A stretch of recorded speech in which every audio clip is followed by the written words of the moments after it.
Muy buenos días. Permítame inicialmente presentarle a las compañeras del grupo. Nora Benítez, docente de la Escuela Normal Superior de Pasca. Bella Peralta, de la Fundación Compartir. La profesora Carolina Ramírez, actualmente tutora del Ministerio de Educación a través de un programa que se llama el PTA, Programa Todos Aprender, titular del Colegio de Tabio, pero actualmente trabajando con el Ministerio. Y Federman Alfonso, rector de la Institución Educativa Departamental Quirco La Mar del municipio de Arbeláez. Tuvimos como tutora y asesora durante todo el tiempo a Ángela María Restrepo, docente de la Universidad de los Andes. Vamos a iniciar entonces con nuestra exposición. Y esta es la estructura del informe que vamos a desarrollar a partir de este momento e iniciemos con la formulación del problema. Nosotros inicialmente presentamos dos temas, el de las operaciones con fracciones y el tema de cálculo de perímetros y áreas de polígonos. Con la ayuda de nuestra tutora y de formador Pedro Gómez, escogimos el cálculo de áreas de polígonos a través del método de descomposición y recomposición, teniendo como base nuestra propia experiencia como docentes, donde vimos que siempre existía una confusión entre los conceptos y las fórmulas. Además, nos apoyamos en el informe de las TICs, donde dice que los estudiantes colombianos tienen carencia de estrategias básicas de descomposición de figuras en formas simples. Este tema de nosotros está ubicado en los pensamientos geométrico, numérico y métrico para el grado séptimo según los estándares de competencias. Una vez escogimos el tema, dijimos en cuál de nuestras cuatro instituciones lo íbamos a presentar. Escogimos la Institución Educativa Departamental Quirco La Mar del municipio de Arbeláez y tuvimos en cuenta varios contextos. El social es una institución que se ubica en el área rural, pero también confluyen estudiantes tanto del área urbana del municipio de Arbeláez como de Fusagasugá. El nivel académico ha sido en los últimos años en el nivel superior y ahí se trabaja con una pedagogía Waldorf que se basa en la lúdica y en las artes para la enseñanza. La institución fue privada desde el 84 hasta el 2004, donde se le entrega al departamento de Cundinamarca en comodato. Vamos a ver entonces, como ya escogimos el tema, cómo íbamos a desarrollar la unidad didáctica, cómo la íbamos a diseñar, implementar y evaluar. Para eso utilizamos el análisis didáctico, que se compone de estos cuatro tipos de análisis.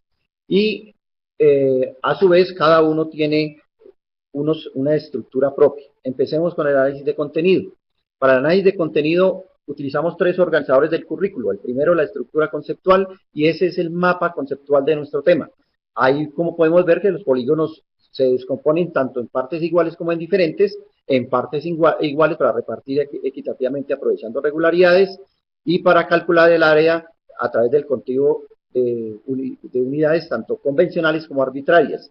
En las partes diferentes para hacer transformaciones de romper y rehacer para luego reconfigurar y recomponer a través del método de complementariedad. Todo esto nos permite simplificar el cálculo por aditividad. El análisis de la estructura conceptual lo hacemos desde dos puntos, desde el campo conceptual y el campo procedimental. En el campo conceptual tenemos establecidos algunos hechos, conceptos y estructuras, y en la derecha observamos los ejemplos respectivos. Y en el campo procedimental, estrategia, razonamiento y destrezas, de los cuales también en la derecha se ubican los ejemplos respectivos. El segundo organizador del currículo son los sistemas de representación, y los que ustedes encuentran en los óvalos son los que son significativos y le dan sentido a nuestro tema. Ahí encuentran las relaciones, pero también algunos ejemplos de cada uno de los sistemas de representación. Luego hicimos un análisis de la estructura conceptual, del tercer organizador, que es el de fenomenología, y lo ubicamos en tres contextos: el de medir, repartir y de transformar, y con unas subestructuras que son las de relaciones geométricas, aditividad y repartir y rehacer. Todo eso ubicado dentro de unas situaciones, bien sea personales, educativas o laborales, públicas o científicas, y para ellos están asignados los fenómenos que ustedes ven en la derecha. Bueno, luego que decidimos qué tema íbamos a trabajar, nosotros empezamos por seleccionar los objetivos de nuestro tema.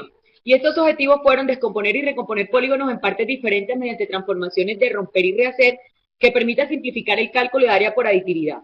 Objetivo número 2, diseñar estrategias que involucren el reconocimiento de regularidades para calcular el área de polígonos por descomposición y recomposición.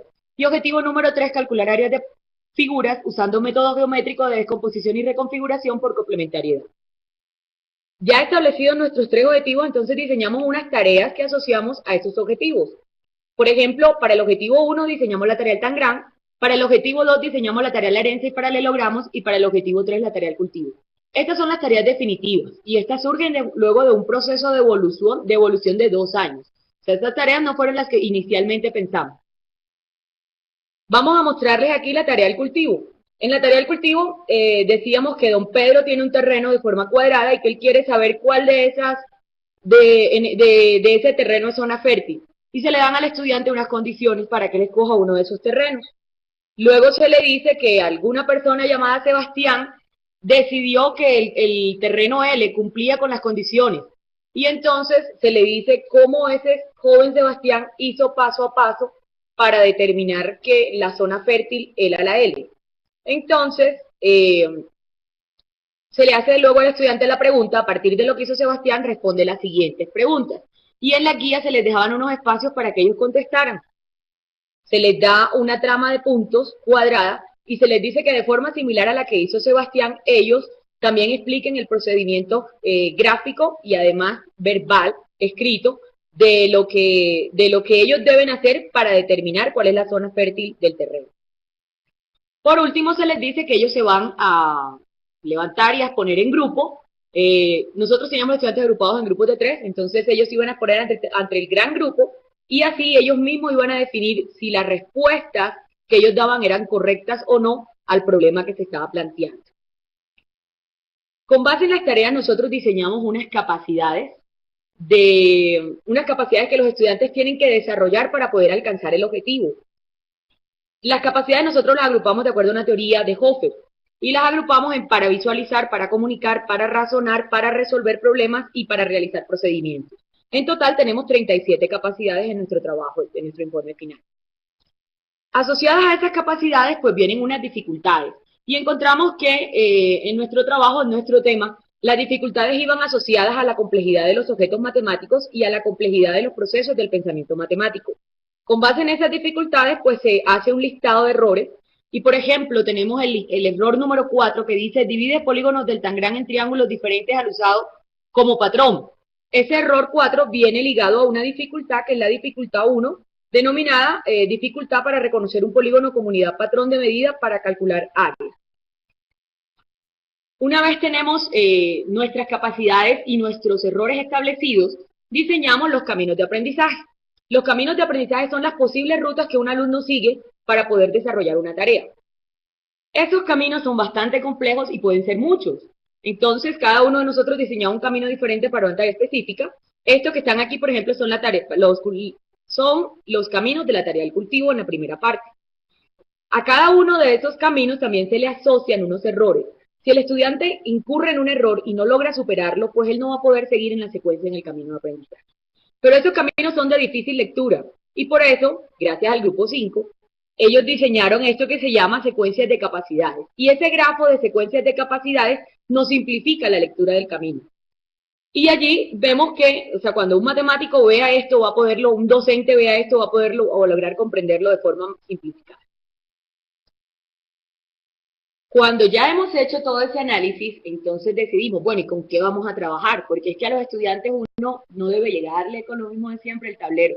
Entonces vamos a mirar qué materiales van a incursionar en nuestro trabajo. Decidimos incluir los applets, las tramas isométricas cuadradas, decidimos meter el Tangram y utilizar el geoplano. Nuestra unidad didáctica tiene 7 sesiones. La primera sesión es una sesión diagnóstica, la segunda es la implementación de la tarea del Tangram, la tercera la implementación de la herencia, la cuarta la tarea del paralelogramo y la evaluación parcial, la quinta es la tarea del cultivo, la sexta es la evaluación final y la séptima es la socialización de los resultados. En el informe ustedes pueden encontrar desglosada la explicación de cada una de esas sesiones de clase. Aparte de eso, cada una de las tareas tiene unos componentes y allí se especifican las actividades de aprendizaje, las reacciones que esperamos que tengan los estudiantes, las enseñanzas y orientaciones que da el profesor, el tiempo estimado para cada una de las actividades, los materiales y los recursos, el contenido matemático y la forma como agrupamos a los estudiantes y cómo ellos deben interactuar entre sí y con el docente. Una vez hecho ese análisis, hacemos el análisis de la tarea desde las previsiones, la complejidad y la significatividad. Desde las previsiones, miramos cómo fue la actuación de los estudiantes, y eso se hace con los caminos que se diseñaron. Desde la complejidad, miramos el nivel de complejidad que tiene en las competencias PISA, y desde la significatividad, pues miramos si la tarea parte de situaciones conocidas, miramos si la tarea plantea un reto para los estudiantes, si requiere que ellos utilicen todos sus conocimientos previos, y si esta tarea les permite a ellos reconocer si la solución que ellos dan es la adecuada o no. Miren, así de simples eran los enunciados iniciales de nuestras tareas. Eran algo muy sencillo y es lo que hacemos los profesores en la cotidianidad. Pero luego del proceso llegamos a esa tarea compleja como la que les mostramos ahorita del cultivo. Este es el último de los análisis que componen el análisis didáctico y vamos a desarrollar esos puntos que tenemos en rojo. Y empecemos por la evaluación del aprendizaje específicamente de los estudiantes. En la primera sesión organizamos la evaluación diagnóstica, iniciamos con un test de conocimientos previos y luego implementamos unos videos para realimentar esos conceptos. Y después de eso utilizamos otro proceso dentro de la misma sesión de realimentación a través de un concurso que hicimos para que ellos detectaran la clasificación de los polígonos y las propiedades de las mismas. Durante todas las sesiones se hizo una evaluación diaria por parte de los estudiantes y por parte de los profesores. Pero en la cuarta sesión ya ubicamos una tarea especial y la determinamos porque decidimos que era el momento para hacer un alto en el camino, para recoger los dos objetivos iniciales y poder saber hasta el momento cómo iban los estudiantes, y aplicamos la tarea especial que recogía las dos anteriores tareas. Dentro de esa misma sesión hicimos una evaluación parcial a través de un test de conocimientos para que nos permitiera analizar cómo llevábamos el proceso y hacer un proceso de realimentación previo a la última tarea, que era la más compleja, que es la tarea del cultivo. Al final, en la sexta sesión, dedicamos un momento para la evaluación final y de ahí poder determinar qué tanto habían alcanzado los objetivos los estudiantes. Vemos algunos instrumentos, los instrumentos que utilizamos para esa evaluación. Y a la izquierda está el diario de los escolares, que como ustedes ya vieron con los anteriores grupos, se componen del semáforo, donde ellos destacaban con verde si los logros los habían alcanzado plenamente, con amarillo si tenían algunas dificultades, o con rojo si no habían entendido nada. Y en la parte inferior, el matematógrafo, donde ellos determinaban su nivel de agrado para las tareas. En la parte derecha vemos que las tareas también son unos elementos de evaluación, unos instrumentos. Ahí nosotros, de acuerdo a las tareas, miramos si lograban las secuencias activarlas o no, si las activaban tanto totalmente, parcial, o no las activaban, le colocamos un 1. Lo mismo con los errores. Si se presentaban los que nosotros habíamos previstos, les colocamos uno, si no se presentaban no les colocamos nada, y eso nos permitió hacer unas estadísticas para poder determinar posteriormente en qué porcentaje los alcanzaron. También el diario del profesor era un instrumento de evaluación bajo un formato previamente diseñado por nosotros mismos, donde el profesor iba escribiendo aspectos cualitativos en su informe de lo que le había parecido que funcionó y que no funcionó. A los estudiantes le entregamos un cuestionario final para que manifestaran si estaban totalmente de acuerdo, parcialmente de acuerdo o en desacuerdo con los aspectos que nosotros queríamos que se evaluara de la unidad didáctica. Miremos cuáles fueron las diferencias entre el diseño previo y el implementado. Con respecto a los materiales y recursos, nosotros no habíamos pensado en asignarles computadores. En el momento de implementarlo, a cada grupo le dimos un computador y le ubicamos ahí unos geoplanos. Eso fue muy significativo y ayudó bastante para la resolución de las tareas. En la tarea del cultivo, en el camino vimos que era muy compleja y que de pronto los muchachos necesitaban un poquito más de información. Creamos una presentación con diapositivas para explicar el método de complementariedad y ellos pudieron hacer un poco más de esa tarea. Con respecto a cada una de las tareas, hubo cambio en la redacción y en las figuras que estaban mal diseñadas. Utilizamos tramas de puntos, tanto cuadradas como isométricas, y cambiamos definitivamente la estructura de la guía del cultivo. En las sesiones hubo modificación con respecto al horario, puesto que en la primera sesión no nos alcanzó, necesitamos 60 minutos más, y el horario que nos había asignado la institución estaba partido por el descanso y le pedimos que nos lo cambiaran. Esta es la rúbrica que diseñamos para comparar la evaluación formativa de nuestra maestría versus lo que nos exigía la institución y poderle dar a ellos un verdadero cumplimiento. Vamos a evaluar cómo nos fue con la implementación. Ahí miramos en esa tabla que los desempeños que tuvieron los estudiantes con respecto a los 4 niveles dados por el ministerio se cumplió, y vemos que de básico hacia arriba todos superan el 80%, como lo decimos en la última diapositiva. Aquí vemos la secuencia de capacidades, las más relevantes para nuestro tema lograron activarse en todas las tareas, y en la activación total se dio en la herencia y en el paralelogramo. En las otras dos hubo parciales, pero también hubo algunas nulas. Los estudiantes se autoevaluaron con verde y amarillo en todas las tareas y lograron porcentajes mayores a 90, al 90%. En cuanto a las expectativas afectivas, ellos nos manifestaron que se sintieron más agrado con la tarea del Tangram y con la del paralelogramo, mientras que las otras dos obtuvieron unas valoraciones menores. Y como ya lo dijimos, los 3 objetivos se superaron con el 80%. Bueno, si decimos ya superaron el 80%, pues recoja y vámonos, ya cumplimos el objetivo. Pero no, necesitamos es mirar de eso que teníamos, aplicando una matriz DAFO, qué debilidades, qué amenazas, qué fortalezas y qué oportunidades podían enriquecer nuestro trabajo. Entonces, debilidades que encontramos en nuestro trabajo era que nosotros no conocíamos a los chicos y por lo tanto no sabíamos los conocimientos previos que ellos tenían con base al tema que estábamos trabajando. Otra debilidad es que la evaluación parcial y final nosotros la presentamos por selección múltiple. Y sabemos que culturalmente un estudiante no lee, sino que escoge lo primero que encuentra, pues dice Tim Marín, ya escogí esta. Y eso nos generó un problema para mirar en el proceso en qué errores estaban incurriendo. Otra dificultad que tenemos, pues la falta de espacio dentro de las guías para mirar ese proceso de los estudiantes. Amenazas que tenemos con el trabajo, apenas le entregamos los computadores, se fueron a donde se van todos, incluyendo los adultos, al Facebook.